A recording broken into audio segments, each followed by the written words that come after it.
This meeting is being live streamed, and the link and login information can be found on the district website. It is also being recorded and will be up on the district website as soon as it is possible. Our mission is to provide a safe and caring climate and culture in which we engage, inspire, educate, prepare, and empower all learners in partnership with their surrounding community to be successful in today's and tomorrow's society. This meeting is called to order. It is 6:34 p.m., December 1st, 2021. Les, can you please lead us in the Pledge of Allegiance?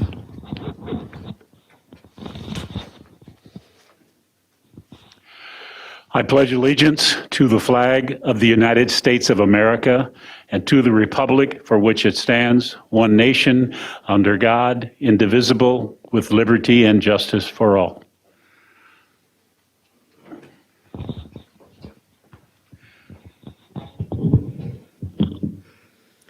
Thank you, Les. And then when you're ready, can you please call roll?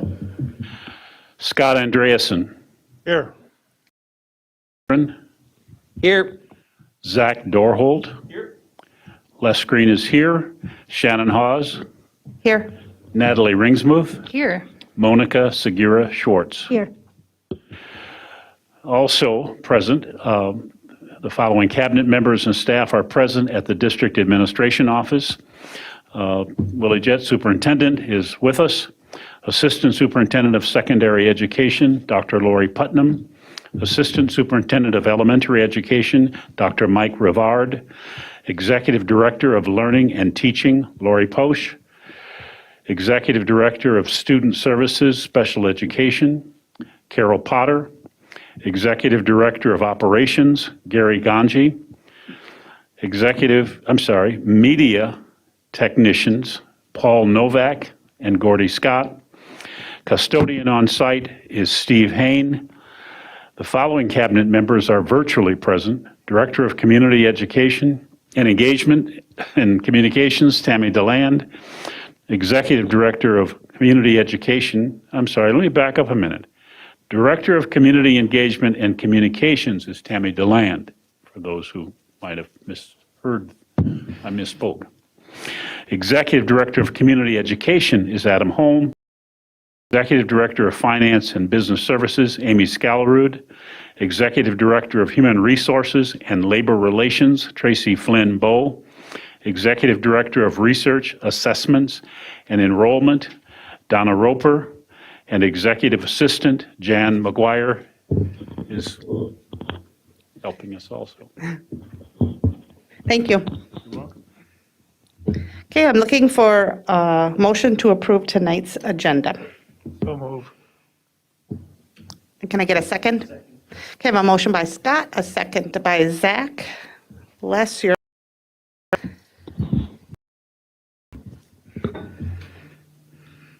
Monica Segura Schwartz. Yes.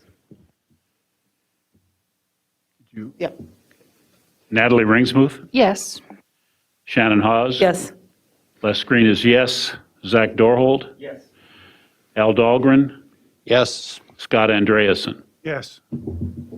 Okay, next up, we have the consent agenda. The consent agenda consists of non-controversial items that the board adopts routinely without debate. Any single member may remove an item from the consent agenda by requesting removal at the time the consent agenda is moved for adoption. On tonight's consent agenda, item A, approval of personnel staff changes. Item B, approval of monthly treasurer's report for October. Item C, approval of monthly financial report for October. Item D, approve board policy 512, school-sponsored student publications and activities as revised. Item E, Catherine Johnson Education Center project change orders totaling $10,463.89. Item F, South Junior High site reconfiguration change order totaling $28,110.09.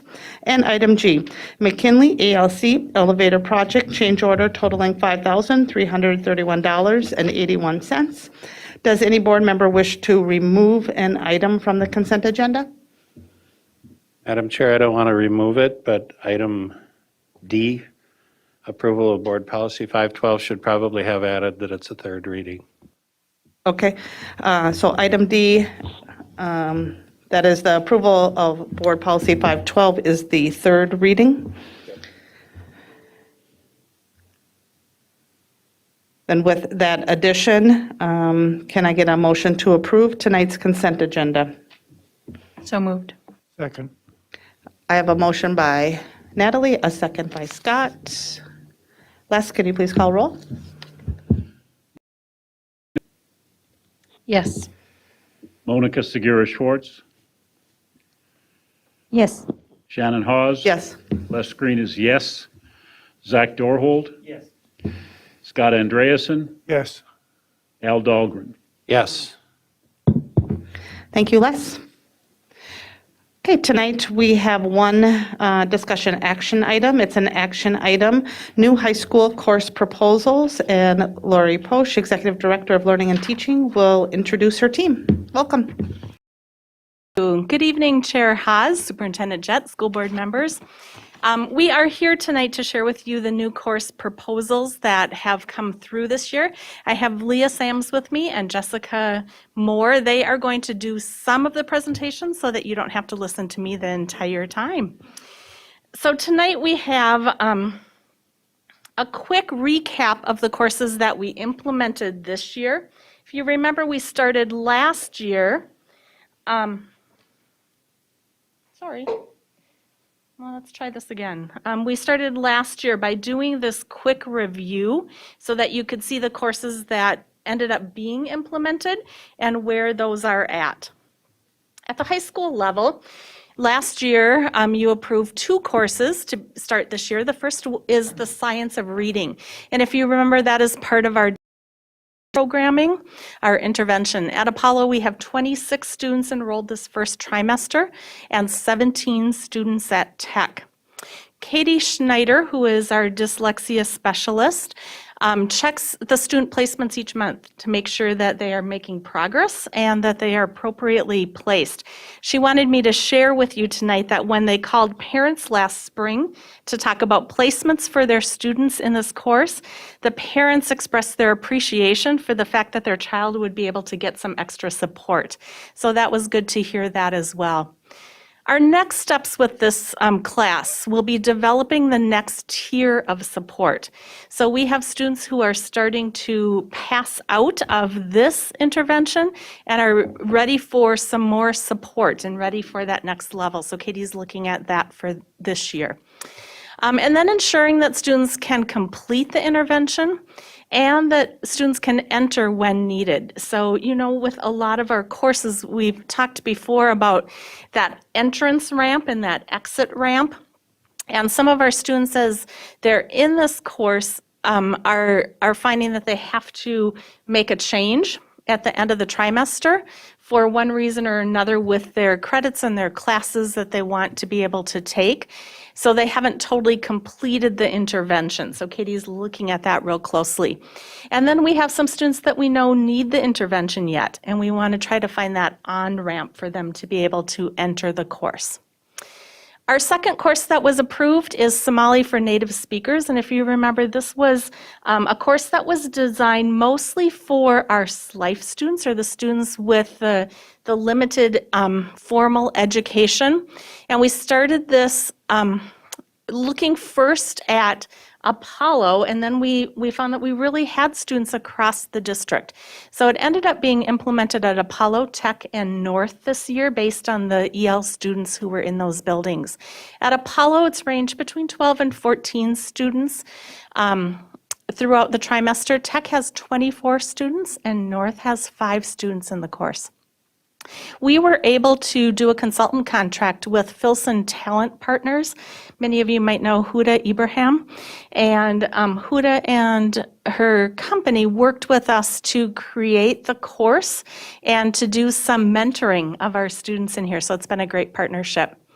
And I know that I sent you on our school board updates, the written updates, that we have had requests from both NPR and the St. Cloud Times to do interviews on this course. So it's been fun to watch that grow. At the middle school level, we had some courses that we approved last year, but ended up not being offered this year. You know that as we looked at how to structure the middle level, especially coming off of, are we going to be in school? Are we going to be out of school? What's our schedule going to look like? So these are the 3 courses that were approved, but we ended up not offering this year. The first was the Intro to Family and Consumer Science. The second was Future Problem Solving, and the third was Become an Influencer. But we did start the Life Smarts. So Life Smarts 1.0 is a 6th grade rotation so that all of our 6th graders get to experience this course. This year we have just a section or 2 that have started at both North and South. We have 3 teachers assigned to this course, and the topics covered include goal setting, healthy self-esteem, mental and emotional health, managing stress, online safety, health communication, conflict resolution, responding to emergencies. Like we talked about those life skills that all of our students need to be successful. And Life Smarts 2.0 is our 8th grade rotation, and those sections are wrapping up at both North and South. We have 2 teachers that are assigned to Life Smarts 2.0, and in that course we cover things like you and your future, STEM careers, income and risks, budgeting, savings and checking, credit, investing, and then we have 2 projects that are sponsored by Junior Achievement through a partnership, and those are It's My Business and Finance Park. So some exciting starts with these courses this year. I'm going to do a quick review of our new course proposal process. This is the same process that we do every year. When we go through and check, we make sure that the courses are aligned with our curriculum review process as closely as possible. Our courses are suggested or proposed by teachers, by learning and teaching staff, by administrators. We have some that are recommended by parents and community members. And one of the goals that we talked about last year that we still want to work on and do even better is to increase student voice in our new course proposals. The application forms are due by October 1st. This year, with the start of the school, we did extend that, so we had some new course proposals coming later on in that. When we do the reviews, when we get a new course proposal, whoever has prepared that proposal gets signatures from the principals at the buildings that are impacted to make sure that the principals are aware and that that they say, yes, this is a go ahead and look at course. They don't give approval for it, but they say, yep, this course could fit in our building and in our schedule. And then it goes through a real in-depth process by our learning and teaching team. We look closely at, does it meet the standards? Is it a course that fits in with our graduation requirements?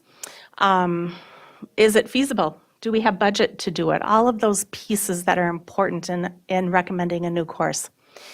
Then goes to our Learning and Teaching and World's Best Workforce Advisory Council for their input. Our assistant superintendents at the appropriate level are informed of them. We bring in any superintendent's cabinet members, and then it comes to you as a school board.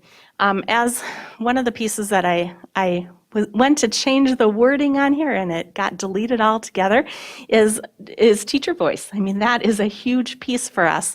And we do that through our BCR members. So we take it after we've reviewed it, we take it to our BCR members who take it back to their team. That, like I said, that teacher voice is really important in this. So a lot of input before they get to you for approval.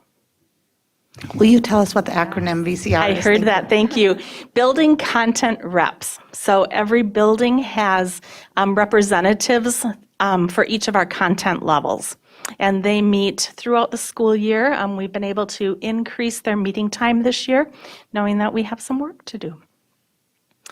So we did have some recommendations that came through that we're not seeking approval for. Some of them are changes in names of programs or things like that. The first was a proposal that came through called money management. We know, and you may remember in both statute and in board policy, that we are allowed to teach economics standards in business courses. As we reviewed this course more closely, we realized that it fits the standards really fit into an existing course, so we didn't need to add a new course. But we also want to take some time to really talk this through. Our social studies teachers have some questions about how we make sure that we ensure the standards, and we want to make sure that we include them as we move forward in including it in a current course. The second one was Introduction to Business. This is just a name change, so it doesn't need approval. And the former course was called General Business. The next one is also a name change, and that is Architectural Design, a name change from Intro to Mechanical Drafting. The next one's removal of the Pltw, and that's Project Lead the Way engineering courses. And our reason for removing these is that we have always said we are not going to base a course on a product. And Pltw, Project Lead the Way, is a product that we have to purchase. Our teachers need to have specific training in Pltw to be able to teach it. We are down to only having one teacher currently trained to offer one of the Pltw courses. So we'll be weaving those standards into some of our other courses. Creative expressions. Our music teachers brought forward 3 suggestions for us. The first was to inactivate creative expressions at the middle school for next school year. So they wanted some time to be able to explore what these courses really were, how to best teach them, and if they are needed. The middle school principals want to keep this for next year, and they have committed to re-looking at the staffing for this course for next year. The other 2 are high school courses, songwriting and music exploration. And again, our music teachers have asked that we remove that one for the next school year. We've talked about the need and the want to increase some of our other music courses and the enrollments in those courses. Our high school principals are in support of this. These courses have had lower enrollment, and it allows time for our music program to be reviewed with this. And now let's get into the fun part, our new programs. As we talked about last year when Leah was here and talking about our new college and career pathways, I told you that we would probably be bringing many course proposals this year, and that is what we are doing. We want to make sure that our kickoff, our college and career pathways are not in name only, but that we are really making some differences for our students, that we are creating for them courses that better prepare them for their future, whether that's going right into a career or it's going into a higher education opportunity. So I'm going to turn it over to Leah to do a quick review and to talk about our first few course proposals. All right, thank you very much. As a reminder, the 3 academies are listed for you there on the screen. Like Lori was saying, to ensure our students have access to a viable selection of aligned courses in each career field that enable them to gain insight into potential careers, along with opportunities for our students to participate with our very supportive industry partners, we are excited to bring forward proposals of new courses. Also note that some of the courses being proposed deliver required standards in a different way.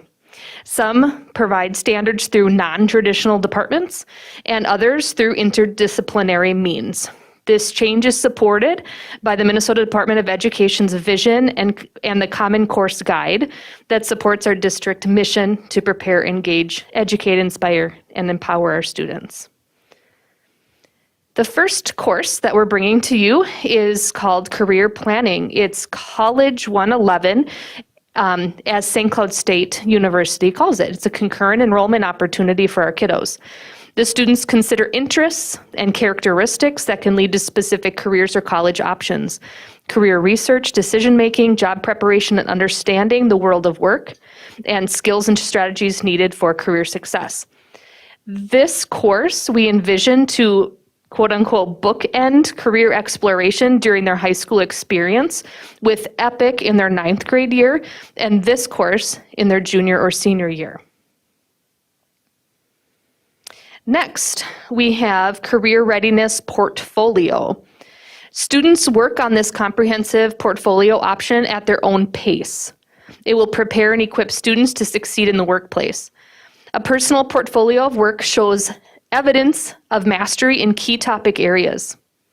using existing evidence and documents created in a variety of settings, including previous MCIS work, Boys and Girls Club activities, career and technical education courses, Gear Up, EPIC, Future Leaders, Big Brothers, Big Sisters, or other area community partners, or they might create required documents at home.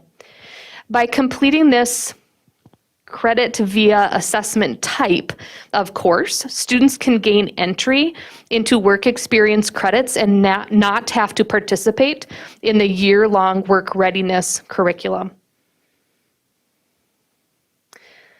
Law enforcement and public safety. This course will introduce students to law enforcement and public safety careers. This course will enhance pathway exposure to human services careers. This includes 3 major components: policing, courts, and corrections. The students will learn how those 3 components are connected and related. Students will be introduced to modern law enforcement patrol procedures, tactics, and the performance of law enforcement duties in a competent and professional manner. Emphasis on the day-to-day duties, routine assignments, and overall objectives of a law enforcement officer in a patrol environment. We are looking forward to the desire to implement this course in partnership with our local law enforcement support and encouragement. Unified FIED, or Unified PE. This is where students of varying abilities, levels, and backgrounds work on equal terms through ongoing fitness, sports, leadership, and wellness activities. Unified PE focuses on physical, intellectual, and social growth of all participants. Engaging in physical activity and sports alongside peers with and without disabilities helps to foster important social relationships. We are excited to offer our student leadership roles to foster an inclusive school environment, and we can't wait to see the power of friendship transform students' PE experiences. This course is open to students who have IEPs in grades 9 through 12. The student leaders are able to take this course in their 11th and 12th grade year. This course is a trimester long, but it can be taken more than once. Micro-internship. A micro-internship enables students to gain insight into potential careers through a short-term opportunity with community partners. Students learn what skills are necessary for a particular career and what those who are in the profession do as part of their job. With this information, students can imagine themselves in careers that suit them. We want students to be able to try careers on for size. By offering this course, students will learn how to prepare for a short-term experience in our industry's business. They will learn how to get to what they want from their time on the job and how to act professionally within the workplace. Jessica. Perfect. Thanks, Leah. She actually gave me some really fun ones. Design, construction, geometry ties in with her, so she absolutely could have asked to talk about it, but I begged for it because we're looking at using geometry, which is a required course for graduation, in a different manner. It would be a double block course, so they would have both a math teacher as well as a construction teacher, and they would be able to actually immediately apply what math concepts they're learning in a building environment. So this is one that I'm extremely excited to see come forward. It would happen after they finish their intermediate algebra course and will be offered at both Apollo and Tech. Analytic and financial algebra 2. Now it's very strange for me to be excited to talk about math again because I am background of language arts as well as a media specialist, but this course has been piloted for this year at McKinley. And the teacher who has been teaching it has said his students come in very excited for Algebra 2 because they are applying, once again, what they're doing in math right away. And this one is looking at real-world examples of algebra in action. A great example would be looking at graphing linear and nonlinear systems by looking at depreciation of a car and making monthly payments, which they love. So you can't fight that. Video game literature, communication, and composition. We've now reached my home of language arts. This one is being proposed as an alternative for the 12th grade electives that are currently the option. So students usually choose an elective in writing, in communication and in literature. Instead, this would be a year-long course that would still encompass all those pieces, but with video game at the center. So it'd be engaging the students' interest in learning styles while they are looking at both video game development, software engineering, and opportunities for community collaboration. One of the examples they were looking at was looking at the Pokemon game and how it ties into British literature, such as Robin Hood and Shakespeare and Sherlock Holmes. It is just an alternative for what we already have. And last, Applied Technology Services is looking at technology in action. It's a one-trimester course offered at Tech and Apollo for 10th and 12th graders. And this is giving students the ability to have some valuable technical skills, some customer service skills, as well as support our school's one-to-one initiative. The students would be spending time in the area of what they're interested in learning for technology, as well as helping teachers in technology-rich lessons. They'd be able to go in and work with other students, as well as learn how to fix those lovely Chromebooks that once in a while break. Thank you. So she says last one, but it's only her last one. That's true. We have 3 more. The next one is Future Leaders. This was actually a proposal that came forward from some of our administrative staff working with some of our high school teachers. And this course will help students to achieve the necessary requirements and skills to be eligible for university acceptance. So it will include activities that focus on organization skills, study skills, reading to learn, writing to learn, collaboration, and inquiry. It will also help the students with things like FAFSA, college applications, so really helping them be successful in that transition. And then we have 2 new world language courses that we are proposing. The first you have heard Lacey talk about often as she's come to do the parent updates. And this is a course that Lacey has been working with many American Indian leaders around the state on. This is Ojibwe 1. This is a world language class, and both of them are world language classes that enable students to develop, maintain, and enhance their proficiency to listen, speak, read, and write in the language. And the second is Somali 1. We talked about this last year when we brought forward the Somali for native speakers. And several of you said, when are we going to have a world language Somali class? And I said, oh, it's coming. We are proposing that for this year. We have a teacher that's already interested in teaching it.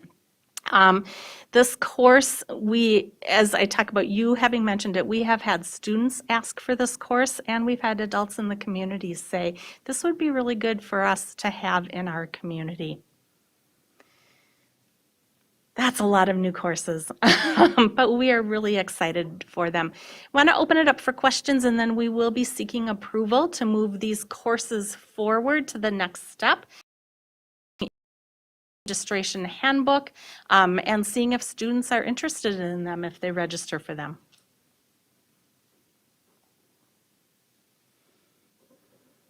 Al? Oh, Les, go ahead. I just have a kind of a question. It was public commentaries. Most of my life in dealing with finances and those kinds of things, one of the things I had to learn was, number one, how to balance the checkbook. Number 2, what a car costs if you have 10% interest and you pay for it over 6 or 7 or 8 years, what you're really paying for the car or house. And what it means to have a credit card maxed out at whatever it maxes out at, and then to continue just to pay the interest or the minimum amount. One of the things I learned recently had to do with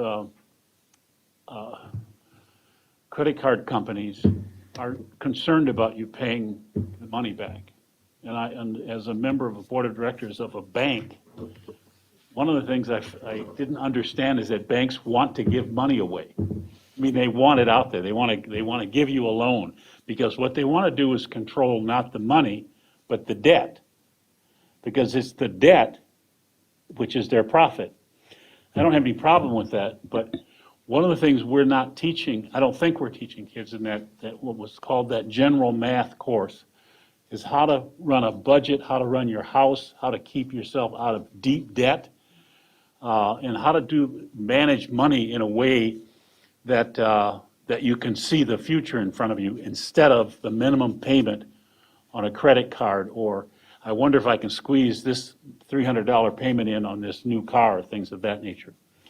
I think that we do a lot of kids a disservice by not, the algebra concept, which, whatever that, I get why we do that, because it allows you to think, but there's some, mathematics has some kind of chemistry in it, I guess, that's supposed to order your thinking in a way that, like algebra, orders your thinking.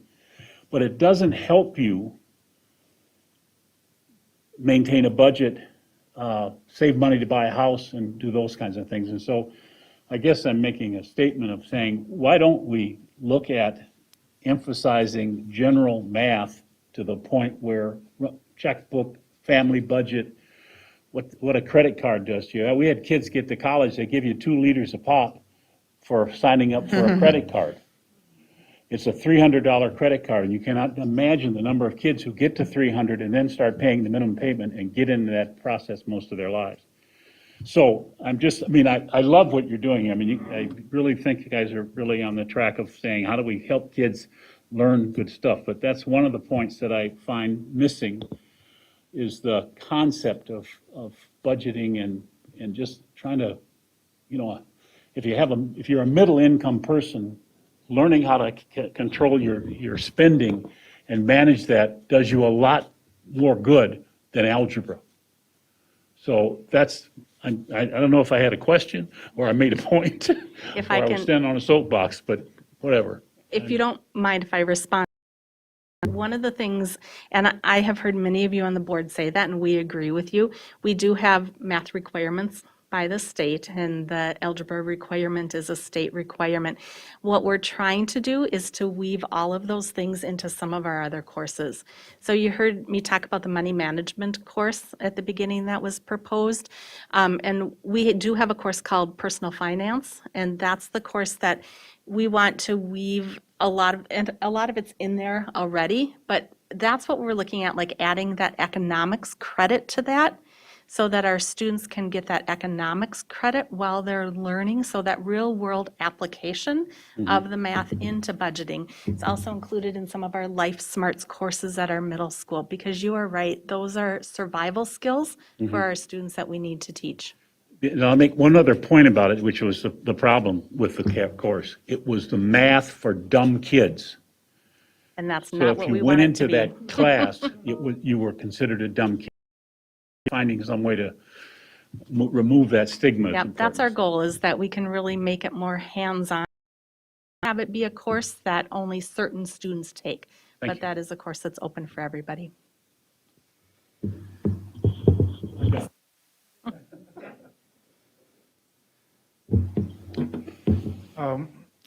I think that Dave Ramsey is what Les might be thinking of, but Natalie had pointed out last time I mentioned Dave Ramsey that it has to be cleaned up a little bit.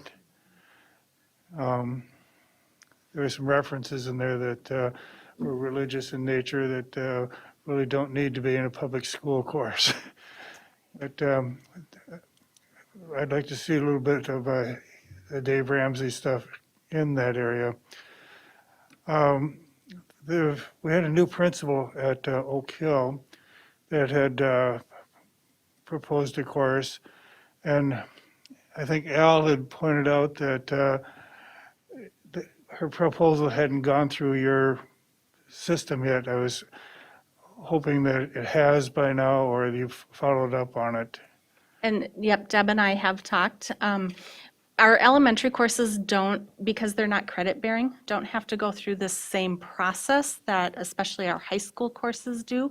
But at our elementary, when anything is introduced that's considered outside of the core, we do like to talk with the principals and look over what that is. This, because it's part of a student activity, was done in a different process, and Deb and I have talked about that. Okay. Let's see, you had mentioned career. Is there enough stuff out there, whole trimester worth of keeping kids busy. Want to talk about that? The career, was it the career? Yeah, the first of the two career things you talked about. The career planning, Yes. College 111. We have several options, actually. It's St. Cloud State concurrent enrollment, so the curriculum is provided by them. And some of the partnering schools actually use it for 2 trimesters. So there's a lot of information in order to pull in and make it, personal to the school and the students and the needs. So we're just making it the 1 trimester partners course. And one of our long-term goals is that when our students graduate, they'll have some type of post-secondary credit. So this is another offering where our students would be able to earn that through that concurrent enrollment. Okay, do we have to pay for St. Cloud State for that, or? We do, but it's not, depending on the number of students in there, we pay per course. So it depends on the number of students, and most of our concurrent enrollment courses that are a go end up being not very much per credit. So Amy helps me watch that closely. I'm sure she does.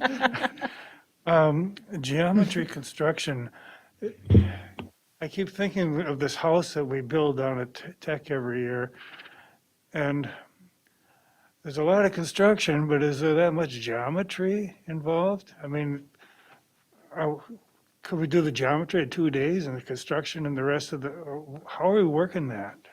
Is there enough geometry to make that a math course? So it doesn't necessarily have to be in one project because we want to make sure that all of the geometry standards are taught just like they would in a traditional geometry course and then applied. So they'll be applied within the house and also through smaller projects in the CTE area or tech ed area. We have not written this course yet because obviously it's just coming today for approval. But this is not a course that's never been done before. There are many districts and even companies, if you will, that have geometry standards woven into their CTE courses. So we'll be taking bits and pieces and learning from what's been done in the past. Okay.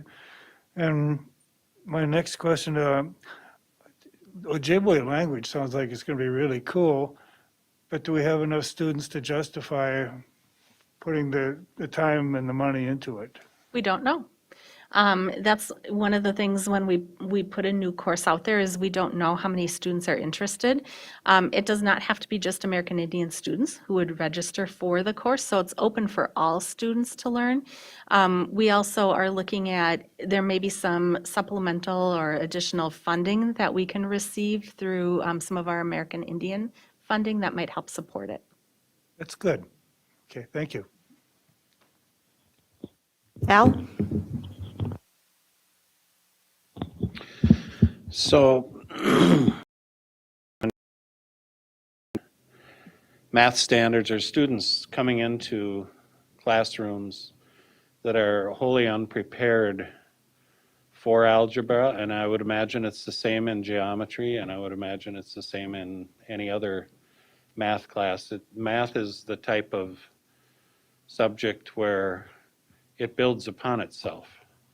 And if you haven't mastered the lower skills, there's no way you're going to succeed in the upper skills.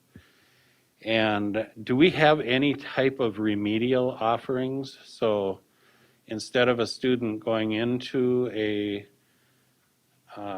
algebra class, not having a clue and just being lost and behind and feeling like a failure, is there a way that they can go and get credit for remedial skills that would get them to a point where they are ready to take on a class such as algebra?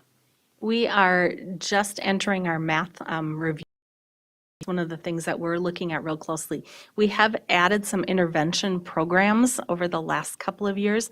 That's one of the things that we're hoping when we get the ESSER funding that we can increase our intervention pieces, both during the school day, after school, and in the summer. Because you're right, a lot of it is like building blocks. What we find though is we have some students who are really successful in algebra and maybe aren't in geometry because the concepts are so different. But we do know that there are some of those basic skills. That's also what we're really working with our partners in our community to help us in supporting kind of that wraparound support. So we've been doing some training with some of our partners who have some of our students after school and in the summer. But that will be a big part of our math curriculum review coming up. And we're reviewing the entire math curriculum from grade school on up. Correct. A little bit sooner, we just learned, probably 2 or 3 weeks ago, that the company is no longer going to be publishing and supporting it. So we may take it a little bit out of sequence, and we might have to do our elementary first and then our secondary. So we're just gathering that information now about how we can do that. Yeah, it seems to me that there has to be some way for a kid to go back and really step back course until they've mastered those skills, because and once you're lost, you're lost. I would, just add, off the record, but in the public meeting, that MDE has that requirement for algebra in 8th grade, and that does make it difficult for us in a lot of ways. It is a requirement. And it has to be in 8th grade, so they couldn't fulfill that requirement anytime later. Now, we have some who go into credit recovery because they weren't successful in it in 8th grade, but the requirement is by the end of 8th grade. Okay. Second, I would like to reiterate Les's comments that if you don't, I don't think there's anything more important that you can teach than life skills. Because if you know how to manage money, if you know how to not overspend your paycheck every time you get one and put everything on credit cards and carry all this debt, it doesn't matter really what your career is. It doesn't matter what your income level is. You will be successful in life. You will have, if you spend less than you make, you will be successful in life and move into a healthy retirement.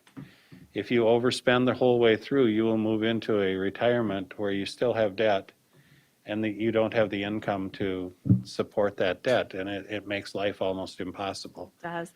And that's why we place that in our middle school, because we think that high school's too late to start that conversation. I agree, and it needs to be reinforced the whole way through. Yep. It's such an important piece, and it seems like we have a lot of things, a lot of curriculum throughout our entire school day. A lot of the curriculum is pushing kids to prepare for college, or pushing kids to prepare for a career, or pushing kids to prepare for that, but there's nothing about the life skills that they're going to need within their own family, within their own home, in order to be successful in their life.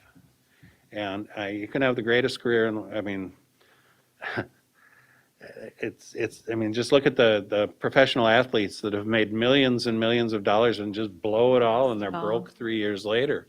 It's not the amount of money you make, it's what you do with it, and it's how you handle it. Right. And I don't know.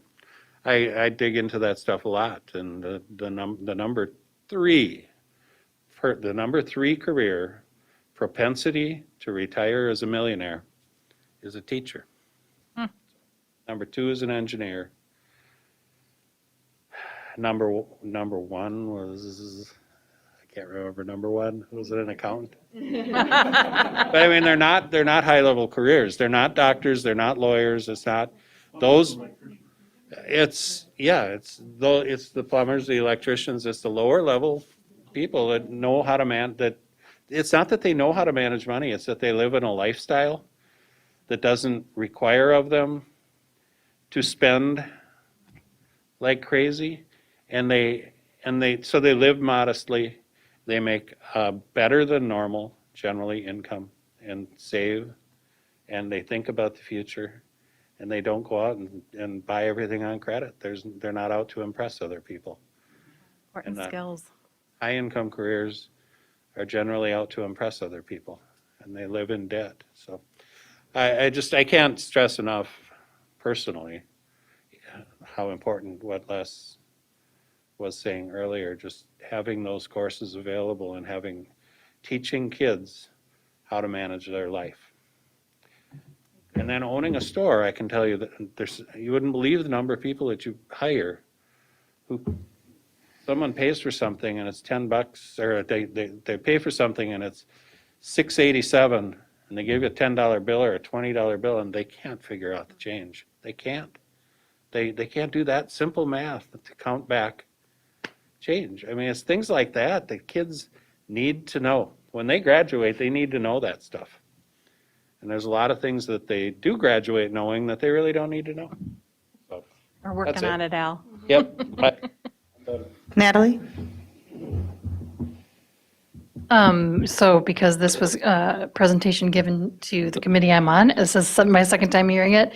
And I just really am struck by how much teamwork there is in this. Like, I know a lot of the times when we get survey results back from teachers, they're like, let us do more and speak more into what we are going to do. And so this is, I think, seeing it the last couple of years, a really striking example of, the music teachers saying, well, this isn't working, can we do this instead? And, it's a collaborating, and it's a building the team and the schools together instead of like a top-down approach. So I just really appreciate that. Thank you. This is a lot of classes on here, that more than you usually bring, isn't it? Is this 2 years worth then? Nope, or- this is a lot more than we bring. And we wanted to do that because of that kickoff to the college and career pathways part. We want to make sure that we're really aligning all of our courses, because every single one of our courses impacts our students' future. So every single one of our courses that are currently in the books is aligned with one of the pathways. One of the things that we're going to be doing this year, and we've talked with principals about this, we've talked with some of our building content reps about this, is taking a close look at the handbook, the registration guide, and seeing if there's things that can come away now. So, we always say we want to try to take away if we add, but there are some things that we want to leave open for students. So we don't want to take a course away. One of the things that we've seen over time is that there may be a bubble of students who go through that are really interested in a certain course, and then it might go off for a while. Well, we don't want to just take that away, because a lot of times that comes back. So we want to be really careful and mindful about what we do remove. We can keep them active without removing them. Al? And then Monica? Just to go back to that math piece for a minute. Going back there because it's an area where we've struggled. Since I got on this board, we've struggled in this district in math. We've done terrible. And not just this district, statewide, nationwide. There's been a lot of changes to the way that math is taught. If you go back to when I was in school, and the way that I was taught was completely different from my kids when they went through school, and that's been about, the last one graduated about 7 years ago. To where I didn't really understand how they were being taught to add and subtract and multiply and divide, and it just didn't make sense to me. And I as math, the way we have taught math has changed, it seems to me that we've had less and less and less success. And I'm not pointing necessarily at our district right here, but nationally in kids' success rates in math, and just their application to the general world and interest in math. And I'm wondering what your thoughts are on that, and as you're going to be looking at new math curriculum, what are we looking for? I mean, it just seems that we need to find something where we get that interest in math, and we have a successful approach to teaching kids math. I could talk forever about that, Al. My minor is math. So that's of high interest to me. What we find is a couple of things. We have a generation right now of parents that a lot of them have math fear and math anxiety. And our parents know that they should read to their kids, but our parents don't always know how to work with their kids on numerical skills. Can I say something? now? Yep. Part of that is because the way that it's being taught is so different than the way that we were taught, that you can't teach the kid. They just, Yeah. no, you're not, that's not how you do it, Dad. I think that's a piece of it, but I also think it goes back to preschool. So when the kids are home and it's talking about numbers and it's having kids count, and we haven't promoted that with parents. So part of it is educating our parents too on how do you teach those really early numeracy skills that, like I said, I could go on forever, but the being able to count something that you have, looking at prices in the store. So we've seen a generational shift that across the country we think has made a difference. So one of the things we want to do is work on helping our parents be able to start those early skills at home too. The other piece we're finding, and I talked about bringing back play in kindergarten, because there are so many of those beginning hands-on skills that are learned through play that a lot of our students aren't getting at home either. And then you're right, math has changed in how it's taught. I know that some of you were on the board when Brooke Williams was our math coordinator, and if you remember, she came to the retreat and talked about the importance of those hands-on, concrete pieces that are important in that math understanding. So there are a lot of pieces like that that we're working right now with our elementary teachers on to get those foundational skills built, and then helping that work through our math teachers at the secondary as well. So those are some of the big things we're looking at, is how do we start early? And then how do we make sure that we're building those concrete? We had high school teachers that just requested some hands-on materials to help their kids be able to really see and understand those concepts rather than just seeing the numbers on a page. So we have a lot of work to do across the nation, and we're starting it here. We could talk forever. Monica? Okay, I have several questions, part prompted by Alan Bless. The first question that I have is how, okay, I'm going to start with the question that I wasn't prompted by them. So the Somali class that adults would like to take or would like to be there, is that offered to in adult basic education? I'm sorry, to adults? Is that something that people can take? That would be an Adam question. Adam, I don't know if you can hear. Do we have any Somali language courses through Community Ed? I think we do. Through adult basic ed, we don't, because it's not a curricular area. We don't have a lot of non-core class offerings. And then community ed would be, if the community has asked for that, and we haven't had that request recently. Okay, we're requesting it now. So when you said that adults were saying yes to that class, what does that mean? What adults?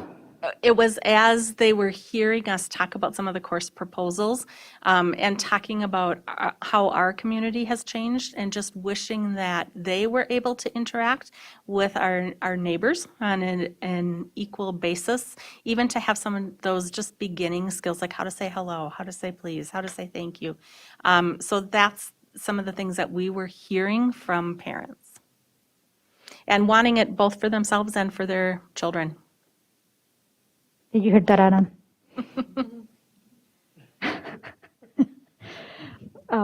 All right. So math. How bad are our students doing in math? So is everybody failing? Do they don't have the requirements in middle school? What do we know about our students in math? I don't know, do you want us to go into data tonight with math? I know Donna has shared some of it with all of you, and we've looked at it in the presentations. Our math scores are not good. But is everybody failing? No. We have many students who are highly, highly successful in math, who are earning college credits in math, who are advanced in math. We have students who are grade accelerated in math. So is it every student? No. But we do know that we have a large portion of our students who are not successful in math. I think the other piece to remember with math is that there's a lot of language in math. So as we see our EL population growing, we also know that we have to work on the language skills before some of the math skills can come as well. So there's a lot of pieces in it. So are they all failing? No. But do we have work to do? Yes. Okay, why do we have to work in the language skills first before the language skills and before the math skills are there? If you think about the terms, the math concepts that are used in math, they're not always common terms. And in some cases, there's not even a translated term for some of the math skills. So math almost always comes a little bit behind language. The number piece can be taught. So, we can teach what the numbers are. Counting is similar, but in different languages. But there are a lot of language components to math. So as we're working with our teachers, we're working not just on content objectives, but we're working on language objectives as well. Okay. I'll get in touch with Kelly Frankenfield. She can really explain it. I understand the concepts and I understand the problems and I understand the word problems and I know that those are the more difficult for kids. I also know that math skills are universal. So I am wondering if it's because, so when we have EL teachers, we have specifically teachers that do not speak other languages. So they won't be able to manage those skills. However, there are creative ways to teach math. There are creative ways to do algebra without language. Correct. So I wonder how much emphasis do we put on that or we don't? How much emphasis do we put on the language? On the math part with students that don't speak English. It's equal emphasis for our students that speak English and that don't. So No, not sure that you got what I'm nope, saying. I don't think I did. It's equal the emphasis that you do in English and in the way that you teach math in English. But if you are teaching math to a non-English speaking, you have to change your methods of teaching. So that's what I'm wondering. Do we have that or not? We're working on that. I wouldn't say that we have that for all of our math teachers or even all of our EL co-teachers. And I'd say the same thing with some of our EL teachers and co-teachers. A lot of them went into EL and into a lot of our support programs because they loved the language piece of it, not necessarily because they loved the math. And as we get into those upper grades, those math concepts become harder and harder. And that's not what all of our EL teachers were trained in. And it's not just an EL piece. We're talking about EL as one of the components, but it really is broader than our EL students. Monica, we're going to let Willie jump in here real quick. Thank you. And so one of the things that I just want to throw out there is the topic was new high school course proposals. Thank you. And I'm thrilled that it was Lori Posch on the hot seat in terms of answering some of these questions. As a board, as an administration, if we want to take a deeper dive into math, more than willing to do that. And we can make sure that we have all the math content experts sitting here to have that discussion because it's a great discussion that's happening now.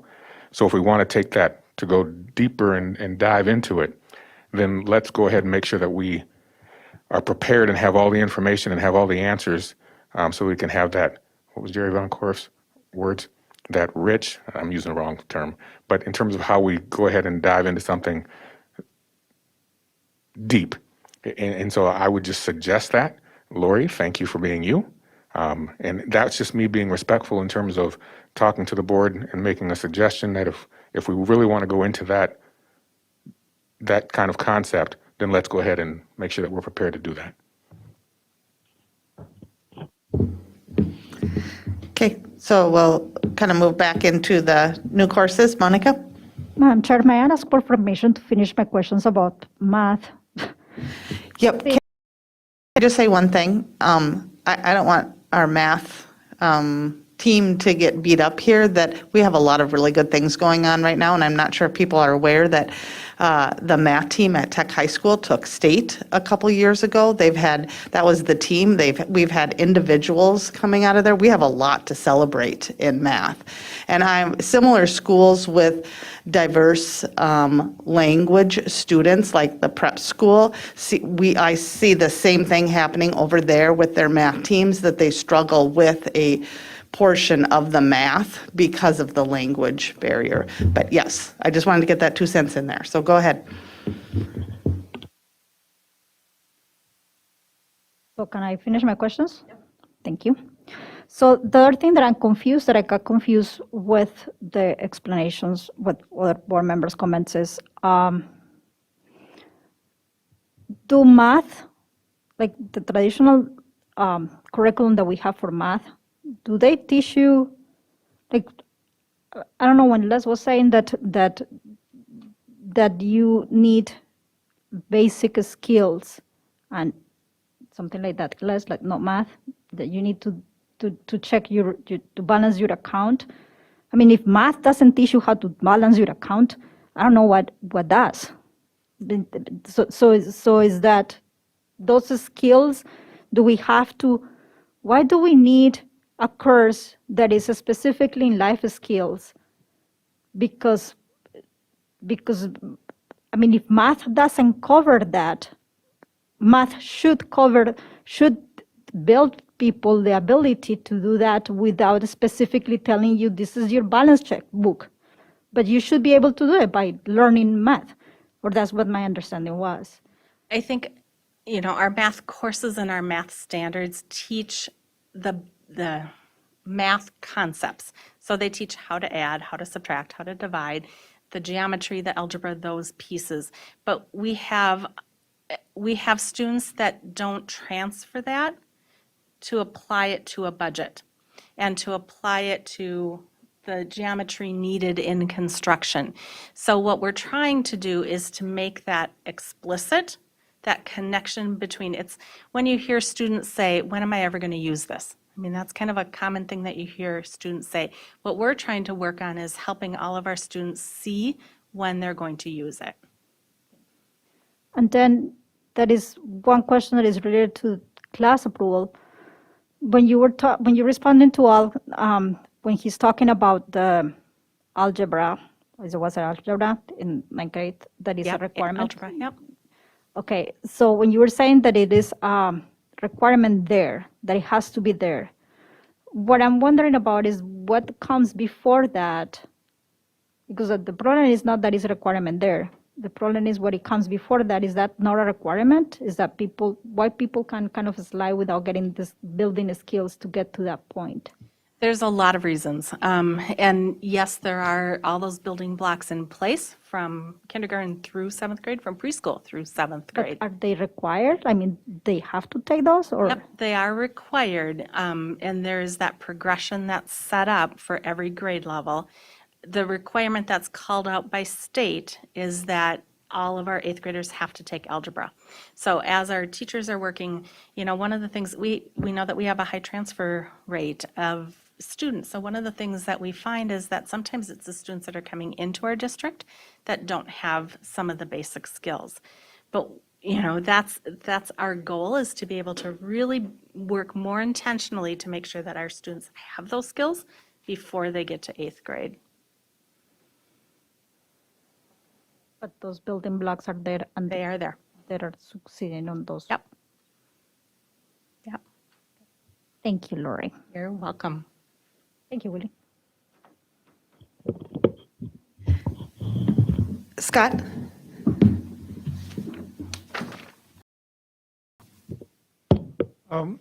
One When I was going to school, there was kind of an unwritten agreement between coaches that they wouldn't flunk each other's kids.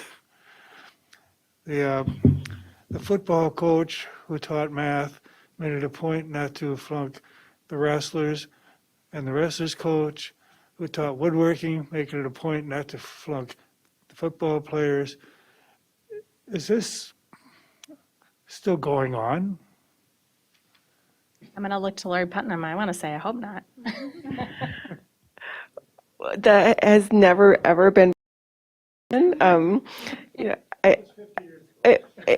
yes, actually, our ADs have done a beautiful job implementing a very thorough academic accountability system this year.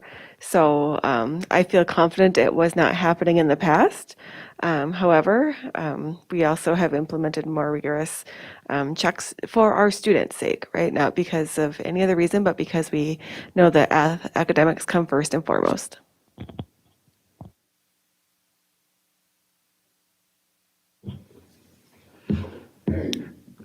Al? I just want to respond, Willie, to the comments that you made.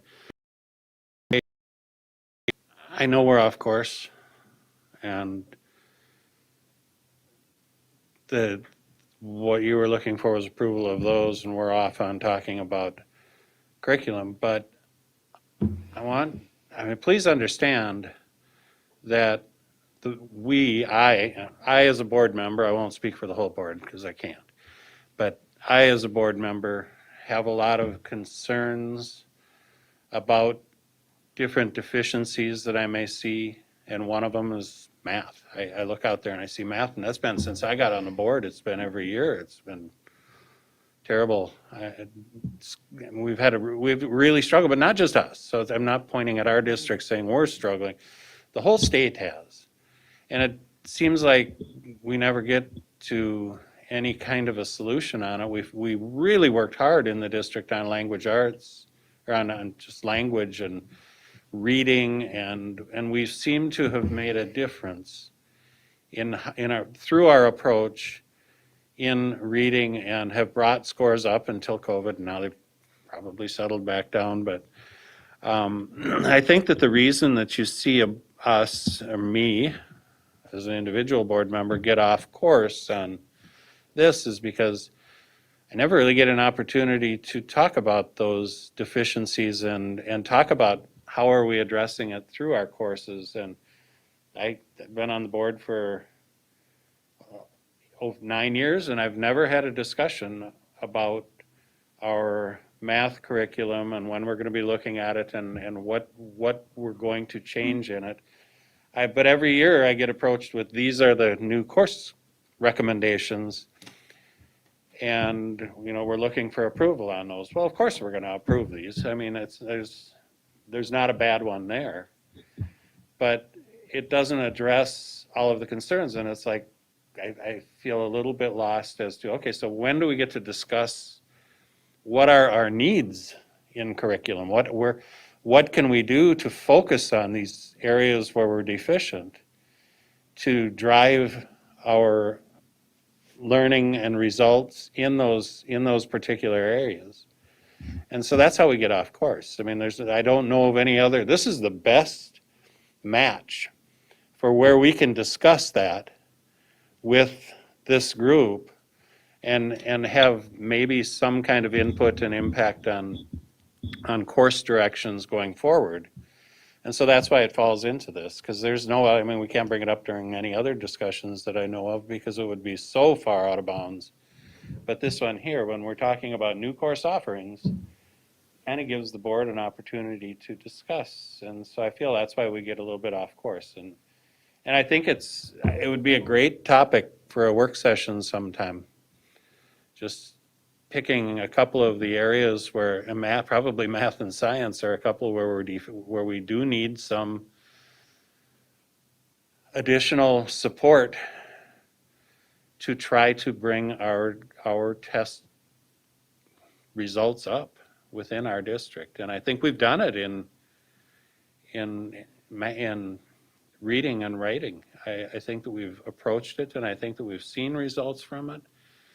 And I thought we were going to tackle math next, but I don't know that we brought in the math coordinator, and we did have that board meeting on math, and we were all excited, but I don't really know what's come of that. And so I think that's why we get off course, is there's no other opportunity to speak, so we speak here.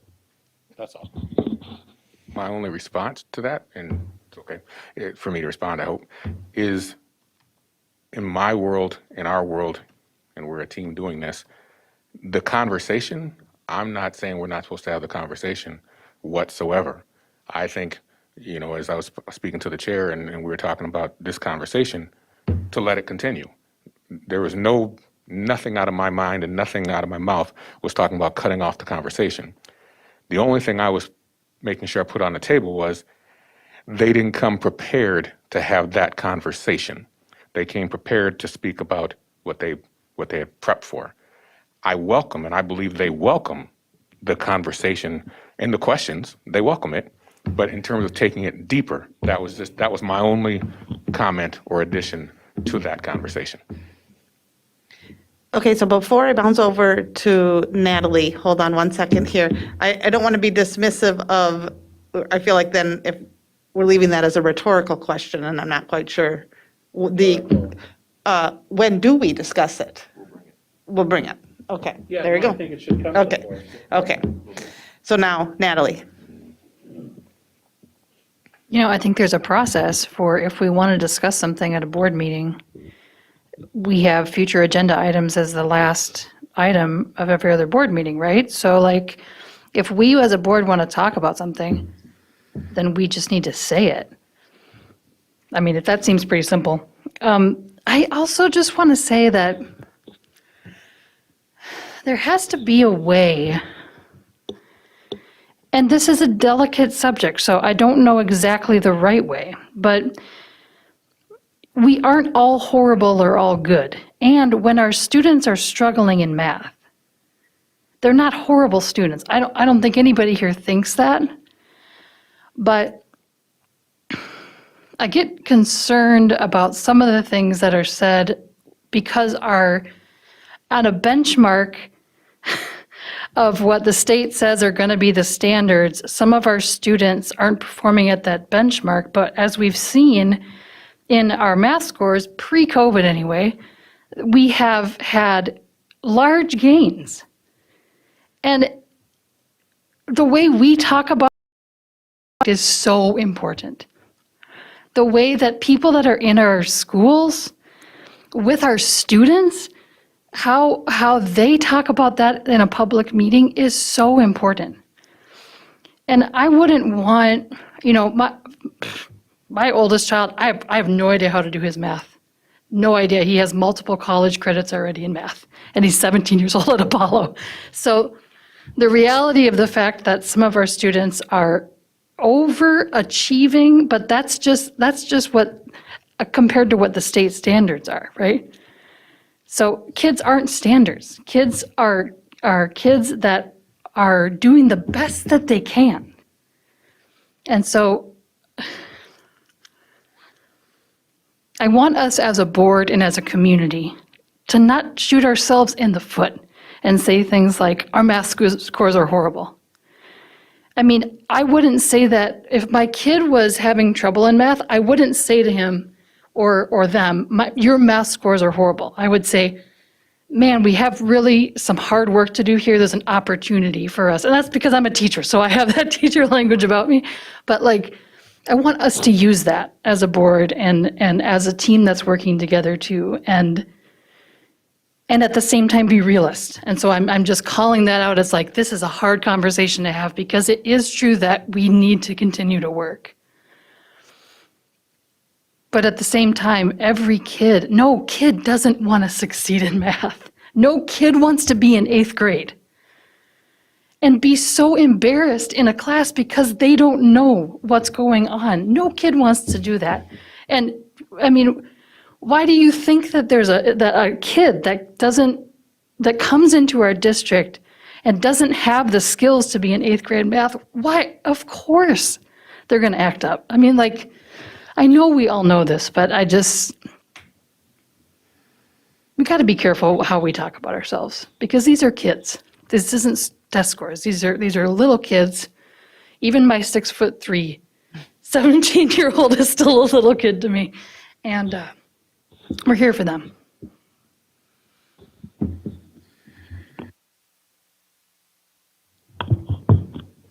Okay. Well, I'm very excited for the course proposals that you presented tonight. I even teared up at a couple of them, but I don't want to say I'm more excited about ones than other ones. So thank you for all your work. It's impressive. That was a long list. And, we've sat here before and, you've presented too. So you guys have been really busy. Thank you very much for all your effort. And I know it's more than just the three of you that pulled this all together. So thanks to everyone out there and appreciate the look back too as to what's going on out there because we don't get to hear that very much. What's that? We need to vote on this? Is Yes, that correct? so we're looking for a motion to approve the new high school course proposals as presented tonight. So moved. Second. I have a motion by Natalie, a second by further discussion. Les, could you please call roll? Les Green is yes. Shannon Hawes? Yes. Natalie Ringsmuth? Yes. Monica Segura Schwartz? Yes. Scott Andreasen? Yes. Al Dahlgren? Yep. Zach Dorhold? Thank you, Thank you. everyone. Okay, next we have the Board of Education Standing Committee reports. Board Development Policy and Governance Committee. Monica, do you have a report? I do. So during our meeting, we discussed several policies. Two that are for first reading today, 605 and 68. So I won't say more about them. And then we also discussed the policy. We gotta mention that for 414 policy mandated reporting child neglect or physical or sexual abuse, we did not make any policy change to it, but we updated phone numbers, or the administrator updated phone numbers for it. So it's not for any reading. It just was updated the phone numbers, and that's it. That's it. We also talked a little bit about the retreat, and we brainstormed again about the date for the retreat, and the date was given to all board members in an email for you to save the date. And that date, okay, I didn't write it here. But that will be January 27? 27. So you already have it in your calendars right now to save the date for that. And that is, and we started the conversation for as requested by our board chair. We started the conversation about what it will be a suggested or a proposed procedure from practice from the board about responding to communications that come from the public to every board member. So we are working on that. And that ends my report. Thank you. And Personnel Negotiations Committee, Chair Les Green.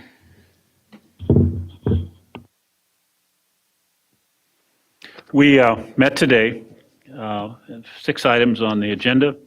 First of all, Tracy provided us with the negotiations update that indicated where we sort of were at with all of the units that had started negotiation but had not yet finished. Secondly, substitute principals, which was an interesting concept to me that this situation is round up with some of the people who never take sick days, winding up taking sick days. So Administration recommended using retired principals as substitute principals to cover buildings as needed, as requested by the assistant superintendents. Retired principals Sherry Reuter and Kate Flynn have agreed to be available on call when it's needed. Director of Equity, Ayan Omar, will be transitioning from her teaching position to her new leadership position in the Equity Department on December 6th. Nursing shortages and solutions. The administration reported on the strain on nursing services due to COVID-19 and will develop solutions to support and stabilize both the LSN and LPN coverage in our schools. One of the solutions, I believe, was a second public health coordinator. The administration has hired a second public health coordinator using COVID funds to assist with contact tracing, testing, and other COVID-related health needs. And finally, superintendent contract negotiation.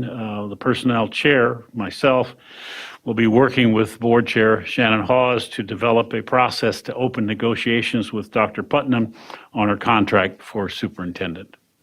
And we will provide further notice of how that will be done at a later date.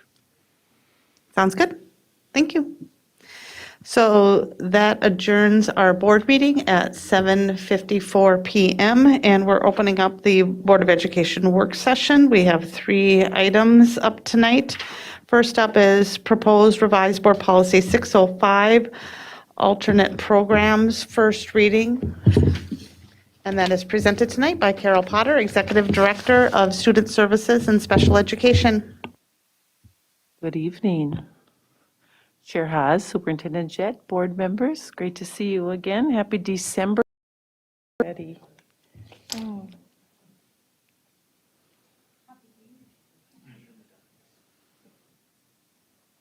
When I get us connected so you can see these.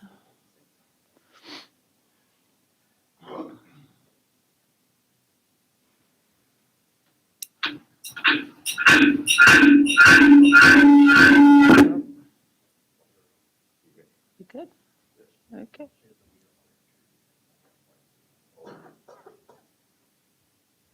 Do I need to close that down? Am I going to get some trouble? Okay. Okay. Thank you. Oops.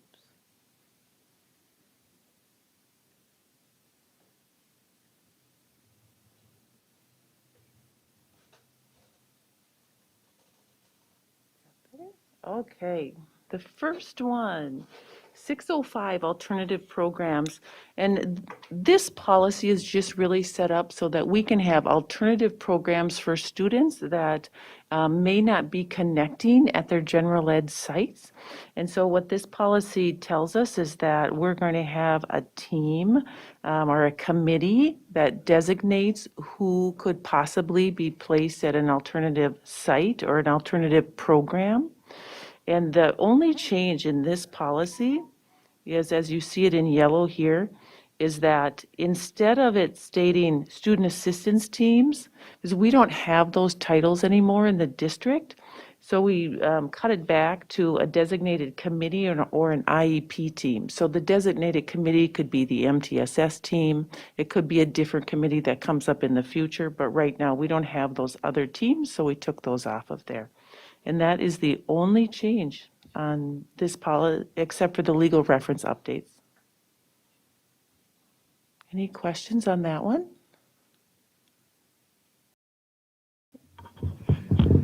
Thank you. And then you're up for the next one is proposed revised board Madam Chair. policy 608. Nope, Monica. So Carol, I thought that we have said in our committee to spell out IEP as well. Sure, we can certainly do that. I wasn't privy to that because I apologize because I wasn't at that meeting know. that day, but that's okay. We can make that change on that. Yes, please. So, sure, okay. You bet. Okay, then we're jumping to the second one. This is proposed board policy, revised board policy 608, first reading, instructional services. Okay, so this one is instructional services just for special education. And what it states is that in every district has to have special education set up and that we will be doing that in our district. It's very simple. The only change that we made in this is to letter C, and it's to state that it's the ultimate responsibility of the superintendent or designee. So the superintendent would not probably be doing that on their own to develop the programming for special education. So we just added that piece in there. Designee. Any other questions on that? They're two pretty simple ones tonight. All right. Wonderful, thank you. Thank you, Carol. You're welcome. All right, last up, we have a schools update presented tonight by Dr. Lori Putnam, Assistant Superintendent for Secondary Education, and Dr. Mike Rivard, Assistant Superintendent for Elementary Education. Good evening, Chair Haas, Superintendent Jett, members of the board. We're excited to share. Oh, I'm so sorry. I think that Lori was going to bring forth a policy that involved headgear. Is that? I sure will be. I wasn't planning on doing it tonight because I was going to start, but I am going to talk about it. Thank you for that intro. It's like you're reading my mind. Tonight we're going to talk about the celebrations and challenges that our teams are experiencing right now. We wanted to give everybody a nice update, an authentic, honest update about where we're at. And you will notice the theme is we asked, people shared, we listened, and we took action. So, we decided about a month ago that we really needed to hear from our entire staff. So we put out a survey to all of our teams, and we asked them, tell us what's going well for you, and tell us what your challenges are.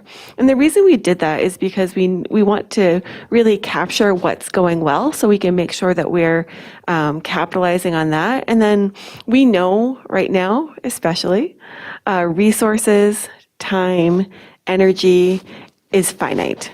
And so for us, we wanted to find out, are there any areas where we can reduce distractions for our teams so that the focus that those finite resources can be placed on our student needs? So that's what you're going to see tonight is the outcome of those surveys, what people shared and how we responded. So I'm going to start us off with the celebrations that our staff identified. They identified first and foremost that others on their team are their foundations of support and their places of comfort, which I think is a hallmark of a really healthy culture. They really appreciated the flexibility that we've provided in giving them some win, which means what I need, and giving them some time to really take on what they need. And although that I is in there, what I need, truly our staff is focusing on what do our students need. And that might be planning, that might be preparation. They shared with us that they're grateful for our building administrators and deans who are supportive and they listen. That they're thankful for the new opportunities that are available through the increased technology. And first and foremost, although it appears last on the screen, is that they're grateful and celebrate being together again with students and the opportunities for relationship bringing that entails or allows. So as Dr. Putnam and I went through this, we knew that we were going to look at elementary and secondary, and although we saw a lot of overlap between the items on celebrations from both teams, there was a few things that stuck out that were a little bit different for our elementary friends. They noted, and we're very thankful, our staff was, for the support of our remote teachers who are working with those students who are in quarantine as we've moved through these first 3 to 4 months. They are incredibly grateful for the amazing growth that they're seeing from their students as we've come back. Even though we're only into our 3rd or 4th month of the school year, they're seeing our little ones especially just grow amazingly, both social emotionally and academically. They're grateful for the collaboration that they're seeing between departments, that we're seeing that become stronger and stronger every day as we work together to make the school day better for each child. And the elementary staff pointed out their stubbornness, and they are stubborn as a staff, and they will not give up. One of the challenges that were identified across the system was that our work this year is of high intensity, and there's some stress as we return to a year that continues to be unlike any that we have experienced before. So we listened to that feedback and we made some adjustments to the Wednesday afternoon schedule, which is when our staff work together, either to do some professional learning, to do some collaboration. They have committee meetings, but that time is full. It is scheduled by administration and it's packed minute to minute. So what we decided that we agreed that we would provide one of the afternoons for the what I need time, and that just gives our staff some unstructured, or at least unstructured by administration time to do some of the work that needs to happen for their teaching and the learning of our students.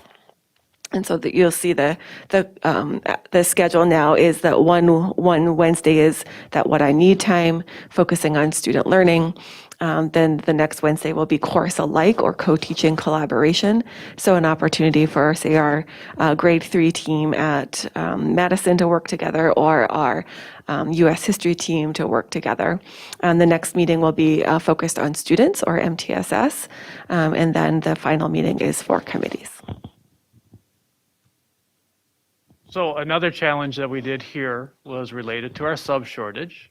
And we have had a time together to take a look at that because we were concerned about burnout and exhaustion for our staff and our administrators. And we alluded to, Dr. Green did, having even substitute administrators joining us to help us on those days when we are short-staffed. So what are some of the actions that we have taken? We had a substitute summit where we had a number of staff members here in this very room to talk about ways that we could increase our substitute teachers and having that coverage available. So one of the things that we have done is we've significantly increased the rate of pay for our guest teachers and also our retired teachers to have them join us and be back in the classrooms with our students. We've looked at providing that coverage by district staff here at the building at the district office, going out to our school buildings, and that would be from our learning and teaching department, our special education department, Mr. Ganji's department and operations. We do have staff members who are able to go out and help when we are significantly short at the building level. We're looking at hiring student teachers who will be graduating this December and trying to grab those student teachers up as they become licensed as quickly as possible, as we look for them to help with as being floats in our buildings. And lastly, we're looking at an increase of guest teachers. Right now we have guest teachers, permanent guest teachers, 1 per school building, and we're looking to add to that utilizing ESSER funds for all of these expenditures.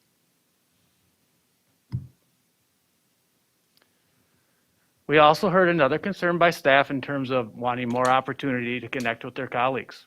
So what are we looking at doing is our administrators are looking at how we're utilizing mindfulness strategies in a more meaningful way and doing that daily. Increasing those opportunities for our staff to be collaborating together in hopes that that's going to continue to help build a healthy culture within each building. The next few you'll hear are specific to secondary. And we heard from our secondary staff that they wanted more unstructured time during advisory. We had scheduled lessons that were delivered either by administrators or by teachers, those focused around career and college, SEL, a variety of like safe school plans, that sort of thing. But what they asked for was just more time to talk to their students, to build community, to build connection, to just say, hey, how are you doing? And to actually have time to listen and talk about that. So we adjusted the number of frequency of advisory lessons. You'll see that at high schools, we made Wednesday will be a check-in, or if the students, they might be doing individual one-to-one check-ins, and so other students could be working on catching up on homework or reading.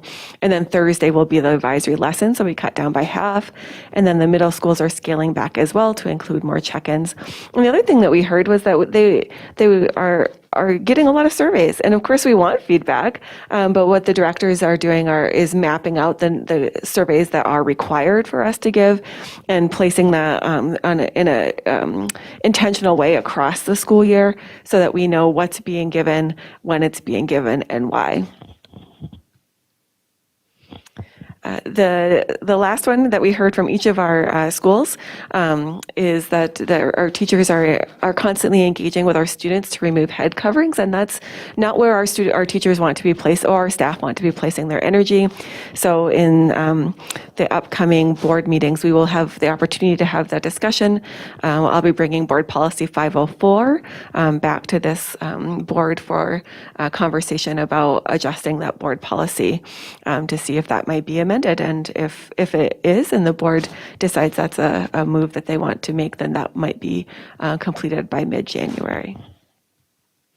And the last thing we'd like to say is our cabinet team did not take the survey, and so we were not included in these celebrations. And so we just want to take a moment to call out how very thankful we are for this 742 team.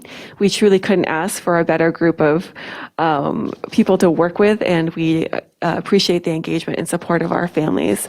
And finally, we are so thankful for our students and for the opportunity to be with them day in, day out. They are why we do what we do.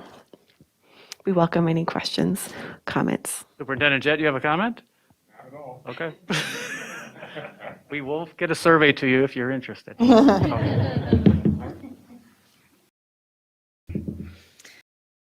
All right, winding down the evening. Anybody have anything else to add? Scott? I noticed that the Association of School Boards is having a conference coming up in January, and was wondering, is anybody interested in going, or what are your thoughts? Al? I was just gonna say, no, I'm not going.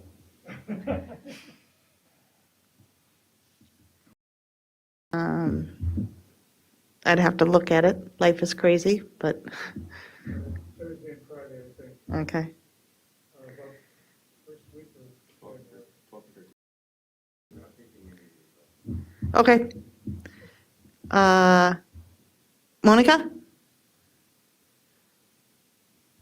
I do have a question. I can talk to you afterwards, Scott. Don't want to ignore your question. But my question is for the assistant superintendents. I wanted to know. I think that I brought it to Lori at some point out of line, but I wanted to know about our. How are you doing reviewing our policies regarding to volunteers and getting people to volunteer? I know that we readjust things because of COVID, and kind of wanted to ask you what are we doing with that, and if that wasn't, nobody said anything about volunteers in the survey. Thank you, Monica, for that question. We did just put together a slide deck for our staff, and our principals reviewed it, and we are adjusting that volunteer policy. So thanks to Adam Holm and his team, they will begin vetting our volunteers beginning now so that we could bring our volunteers back as of trimester 2. We are requiring them to be vaccinated, and the community education department will be handling the screening and noting of that information so that it is not placed on our schools, and we're able to bring folks back in to support our students and staff.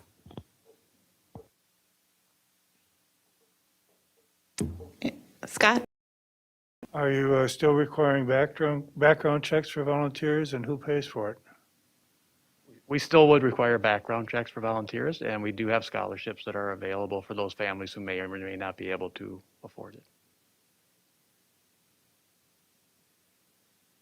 I want to say thank you for all the efforts that everybody's done for staffing. I know is out there, every industry. It's very, very challenging, and everybody is short-staffed no matter what industry you're looking at. So I can see the efforts that are going on in the creative, out-of-the-box thinking. Thank you, everyone who's all hands on deck to do what we can in these challenging times. All right, well, let's call it a night. Meeting is adjourned. It is 8:12 p.m. Thank you for watching, and we'll be back Wednesday, December 15th. Have a good night.